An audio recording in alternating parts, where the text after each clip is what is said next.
কেমন আছো বন্ধুরা? আমরা সবাই খুব ভালো আছি।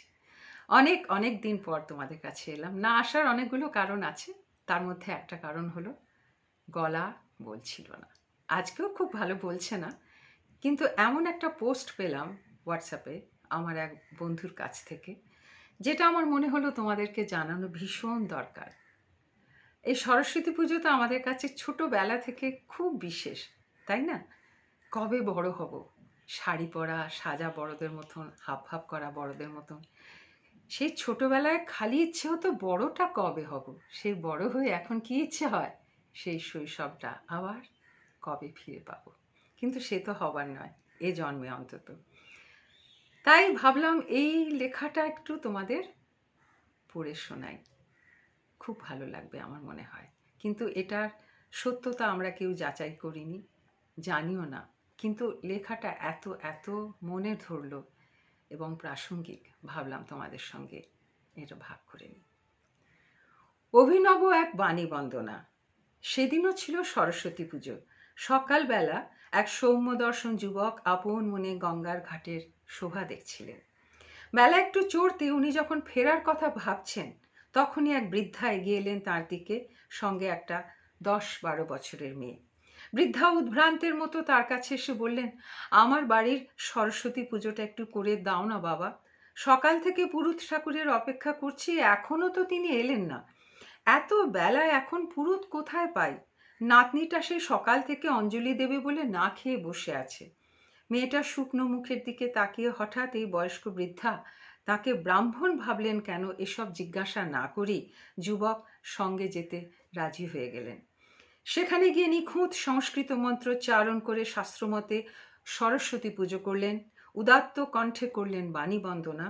পুজোর আচার পদ্ধতি আর পুরুত ঠাকুরের ভক্তি দেখে বাড়ির সবাই খুব খুশি।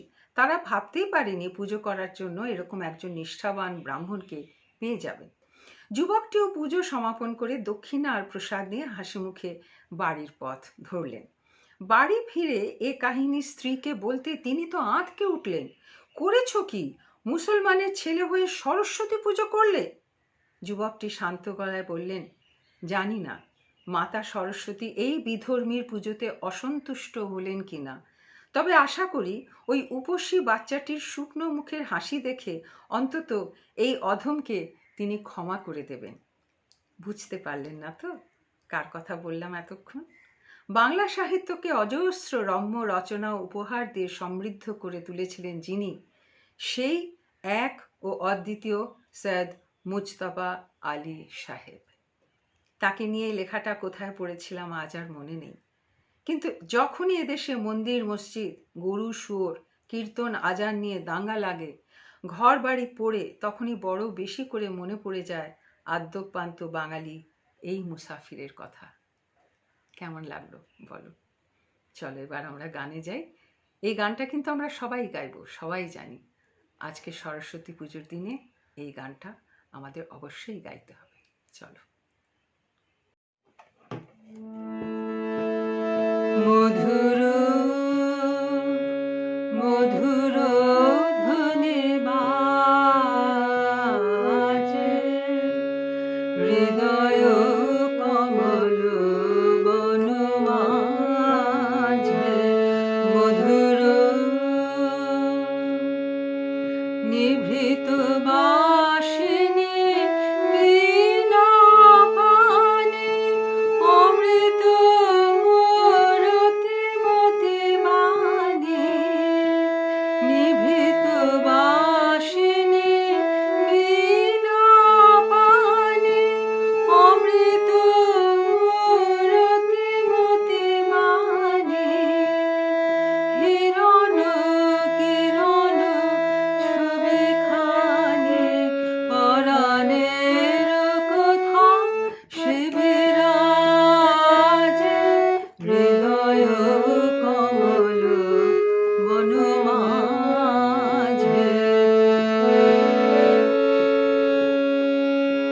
মধুর তু জাগে দেবানিশি,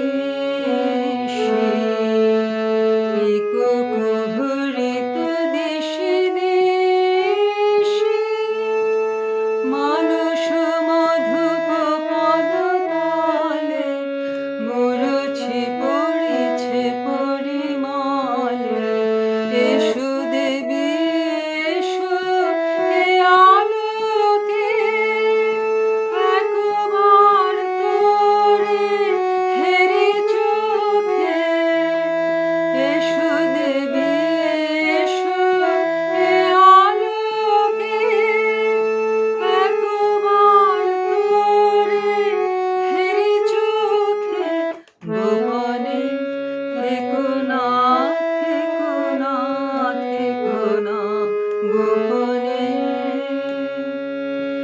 কোন মনোলোকে ছায়াময় মায়াময় সাজে হৃদয় কমল বনমাঝে মধুর